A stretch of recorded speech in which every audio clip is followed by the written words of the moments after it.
Assalamualaikum warahmatullahi wabarakatuh. Alhamdulillah wassalatu wassalamu ala Rasulillah wa ba'd. Bersama saya Dr. Muhammad Asri Zainal Abidin, kita di dalam rancangan Bahtera Perubahan. Kali ini saya akan memperkatakan berhubung dengan sifat ataupun ciri-ciri Islam yang dibawa oleh Nabi SAW. Salah satu sifat Islam ialah Islam ini agama yang tidak pernah ataupun tidak memerangi budaya ataupun fashion yang tidak bercanggah dengan agama ataupun dengan ajaran Islam itu sendiri. Kita tahu bahawasanya Islam adalah antara agama yang paling pantas dalam dunia berkembang. Dia mempunyai beberapa ciri yang menyebabkan Islam itu berkembang. Salah satunya, Islam adalah agama yang bersifat begitu mudah untuk difahami. Islam juga agama dalam masa yang sama tidak memerangi apa-apa saja budaya yang diamalkan oleh sebuah masyarakat, selagi mana budaya itu tidak bercanggah dengan Islam. Kita tengok umpamanya apabila Islam datang ke dalam masyarakat Melayu, orang Melayu ada pakai tengkolok. Islam tidak haramkan tengkolok. Pergi ke masyarakat India, sebelum datang ke Melayu, orang India terlebih dahulu menganut Islam.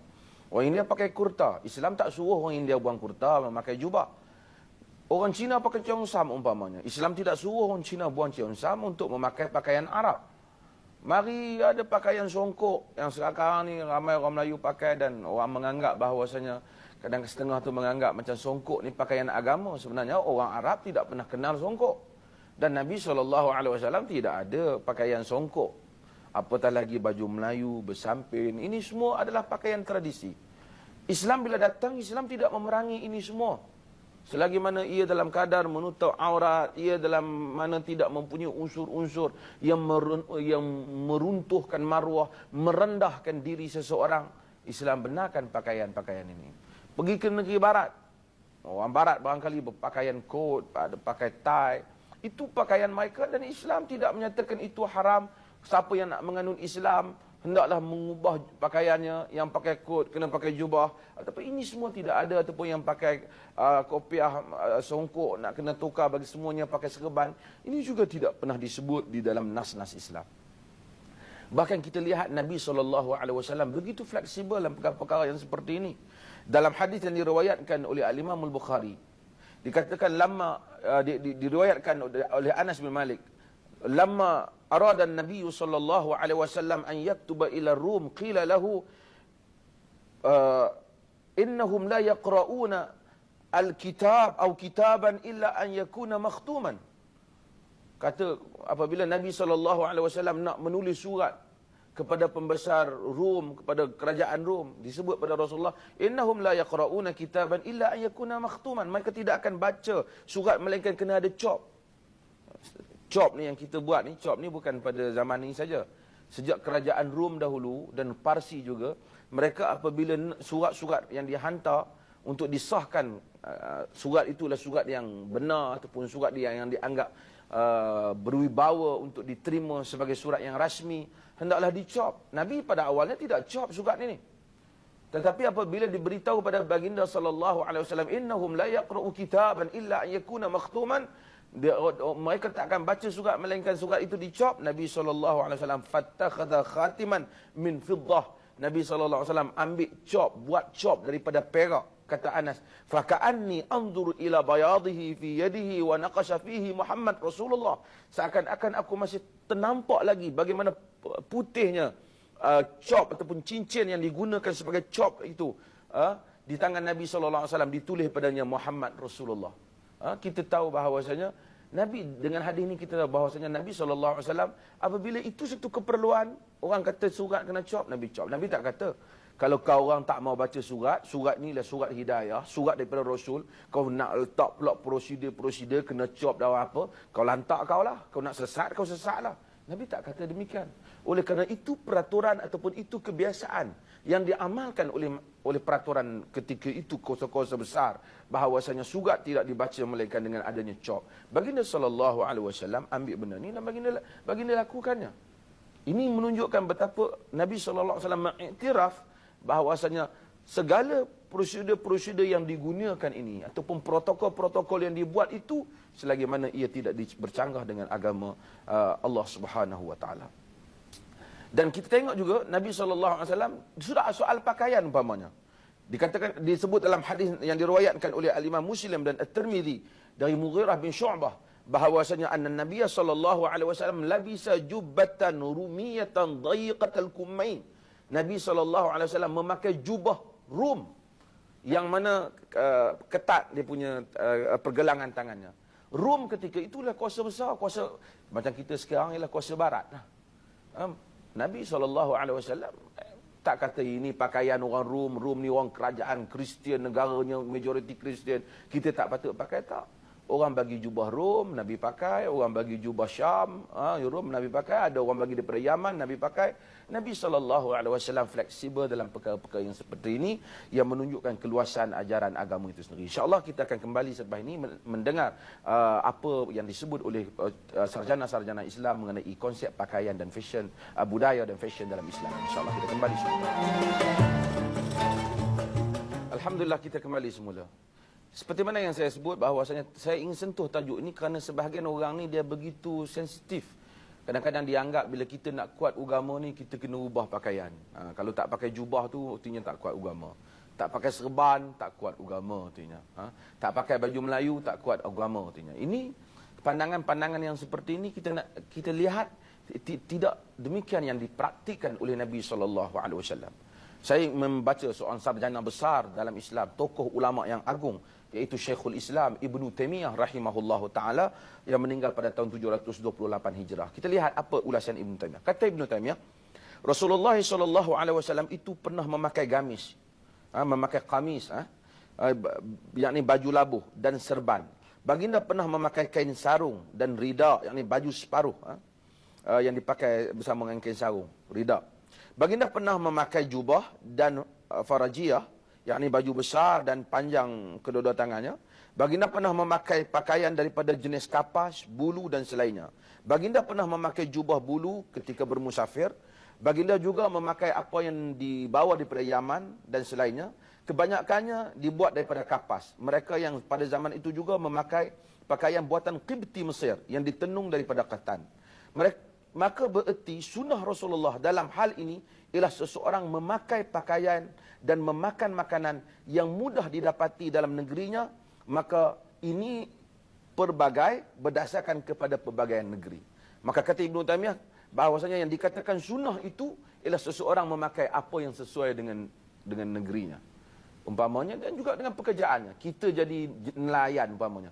Takkanlah nelayan nak pakai jubah turun ke laut, macam mana nak tangkap ikan, kan? Jadi ada orang pergi kerja di tempat yang berat, yang membuat kontrak-kontrak besar umpamanya, membabitkan kerja-kerja yang bahaya. Dia kena pakai pakaian yang sesuai dengannya. Orang yang jadi doktor, dia pakai pakaian yang sesuai dengan pakaian doktor. Dan ini yang ditunjukkan oleh Rasulullah SAW. Al-Imam Ibnu Qayyim, anak murid Syekhul Islam Ibnu Taimiyah yang meninggal pada tahun 751 Hijrah, menyebut bahawasanya petunjuk Nabi SAW dalam berpakaian ialah memakai apa yang paling bermanfaat untuk badan, yang paling ringan, yang paling mudah, dan dipakai dan ditanggalkan. Yang ni kita pakai apa yang mudah. Orang negeri sejuk dia pakai yang tebal. Orang di Malaysia pakai pakaian yang sesuai dengannya.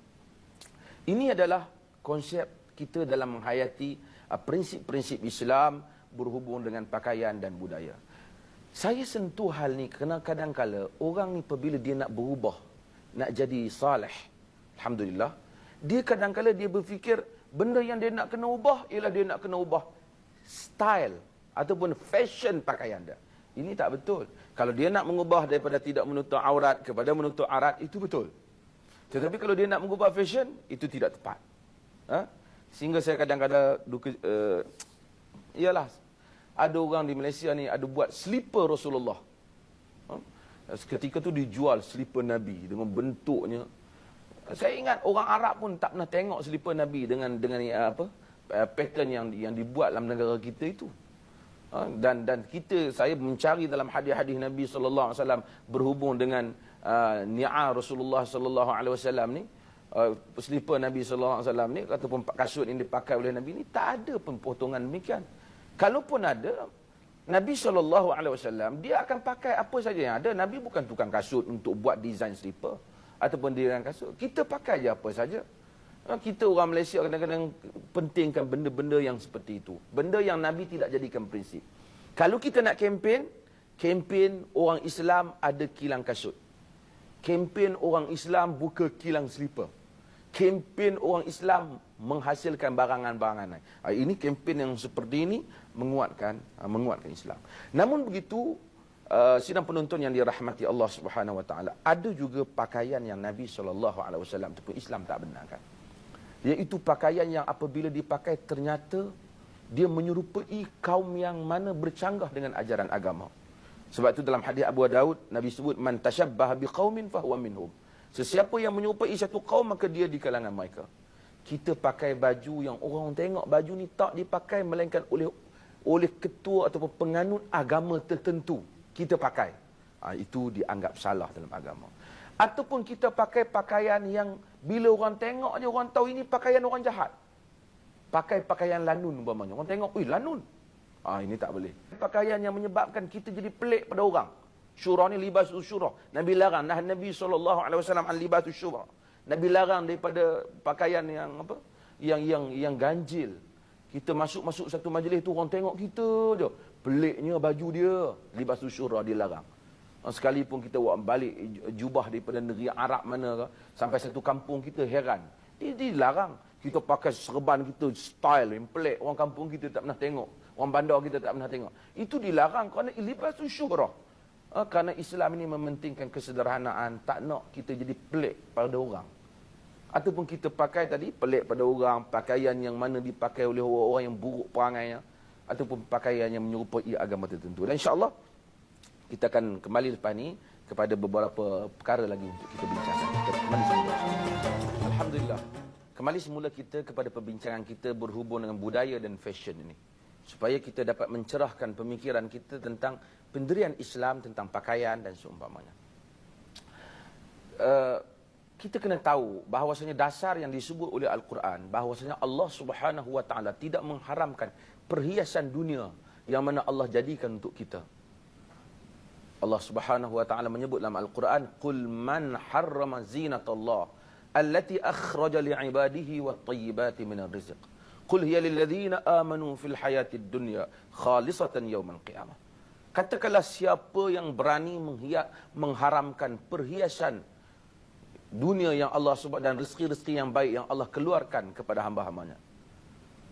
Katakanlah perhiasan dan rezeki yang baik itu ialah untuk orang-orang yang beriman di dunia ini dan khas untuk mereka di hari akhirat. Di dunia ini mereka kena kongsi, orang beriman dan tak beriman dapat. Di akhirat khas untuk mereka. Ini semua menunjukkan Allah kata, jangan siapa-siapa cuba nak mengharamkan apa yang Allah halalkan. Qul man harrama zinatallah allati akhraja li'ibadihi. Katakanlah siapa yang berani mengharamkan perhiasan Allah, harta benda dunia ni yang dikeluarkan untuk hamba-hambanya dan rezeki-rezeki yang baik. Makan, minum, pakai, Allah beri selagi mana ia tidak bercanggah dengan agama Allah. Sebab itu kita lihat Islam apabila dia pergi ke China, Islam tak hapuskan budaya orang Cina. Kita tengok kadang-kadang di China, kita tengok masjid di negeri China kan, dia punya potongan dia. Kadang-kadang kelihatan kalau kita biasa dengan budaya di Malaysia ni, bangkit kita sangka ini masjid ke, ini bukan masjid ke. Tapi itulah reka bentuk dia. Saya pernah pergi pada sebuah negeri jiran, berlaku perbincangan panas di negeri berkenaan, tanya tentang masalah masjid tak ada kubah, boleh ke? Jadi ada orang tak nak semayang masjid sebab tak ada kubah. Bukan termasuk di dalam rukun masjid kena ada kubah. Kubah itu sebenarnya tidak wujud lagi pada zaman Nabi. Ia seni bina yang kemudian. Pada zaman kerajaan Umayyah mula keluar benda-benda yang seperti ini. Tak apalah, satu jenis seni bina. Islam tak larang, tapi itu bukan dasar. Itu bukan mesti syarat masjid kena ada kubah. Mesti syarat nak kuat agama kena pakai jubah. Mesti syarat apa? Syarat nak menghayati Islam kena pakai baju Melayu. Itu dah budaya Melayu. Ataupun kena pakai kurta India. Ini tidak ada. Islam bebas. Selagi pakaian tu seperti mana syarat-syarat yang kita telah sebutkan tadi. Tidak mendedahkan aurat. Tidak menyerupai orang yang pakaian yang buruk, kaum yang buruk. Tidak menyerupai sesuatu agama yang tertentu. Ini semua dibenarkan, diluaskan oleh Islam. Satu lagi perkara yang kita nak kena tahu bahawasanya sunnah Nabi SAW ada yang dinamakan dengan sunnah jibiliyah ataupun sunnah adah. Sunnah jibiliyah ini sunnah yang mana Nabi amalkannya kerana Nabi insan ataupun kerana Nabi Arab. Umpamanya Nabi pakai jubah, itu kerana Nabi Arab. Nabi pakai serban kerana Nabi Arab. Kita nak pakai tak apa, boleh ikut. Ulama khilaf pendapat, adakah sunnah ataupun tidak sunnah. Di kalangan para ulama seperti Abu Syamah Al-Maqdisi menyebut dalam Al-Muhaqqiq min al-ilm al-usul fi ma yata'allaq bi af'alir rasul, bercakap berhubung dengan usul tentang pakaian, perbuatan Nabi SAW, menyatakan bahawasanya pakaian Nabi, jubah dan seumpama ini harus untuk satu orang ikut. Bukan satu kefarduan agama ataupun satu kewajipan. Bahkan sebagai ulama tidak masukkan sebagai sunat pun. Kerana Nabi jika tentu kalau Nabi itu hadir dalam satu kaum yang lain, kaum Melayu umpamanya, tentu Nabi tidak akan pakai pakaian Melayu. Mustahillah Nabi akan pakai pakaian Melayu di kalangan orang Arab. Terkejutlah orang Arab, apa passion pula pakaiannya. Jadi Nabi suka makan kambing, Nabi suka makan labu. Ini semua dianggap sebagai sunnah jibiliyah, adat Nabi. Kalau siapa yang tak suka makan kambing pun bukan bererti dia tak suka dengan Nabi. Siapa yang tak suka makan labu pun bukan dia tak bererti dia tak suka dengan Nabi. Kerana itu hubung, bahkan dalam riwayat Bukhari dan Muslim, Nabi tidur berdengkur. Ada orang kalau tidur tak berdengkur bukan bererti dia tak tiru Nabi. Ini perkara yang berlaku dalam hayat insan. Yang kita dikendaki tiru akhlak Nabi. Prinsip Nabi. Keamanahnya Nabi. Keadilan yang ditunjukkan oleh Rasulullah SAW. Perkara-perkara yang seperti itu kita amalkan. Kadang-kadang orang ni jubahnya bagus tapi berurusannya tipu. Pakaiannya bagus tapi kerja tak amanah. Dia pentingkan benda yang sampingan itu, dia tinggalkan perkara yang usul dalam agama. Pakai jubah bagus tapi kerja malas, tak pergi kerja, duduk kat masjid je. Sedangkan Nabi suruh orang bekerja. Jadi ini semua kita tinggalkan. Melainkan perkara yang Nabi tegaskan sebagai budaya Islam, kita tak boleh tinggalkan. Umpamanya, Nabi SAW kata, Nabi ajar Umar bin Abi Salamah, Nabi kata, Ya ghulam, samillah wa kul biyaminik, wa kul mimma yalik. Wahai budak, bismillah. Bila nak makan, makan dengan tangan kanan, makan apa yang terdekat denganmu. Ini budaya Islam. Ada orang Islam makan dengan tangan kiri. Ini salah. Sebab Nabi dah ajar, makan mesti tangan kanan. Nak makan dengan garpu ke, nak makan dengan chopstick kan, itu tak kisah. Agama bagi keluasan.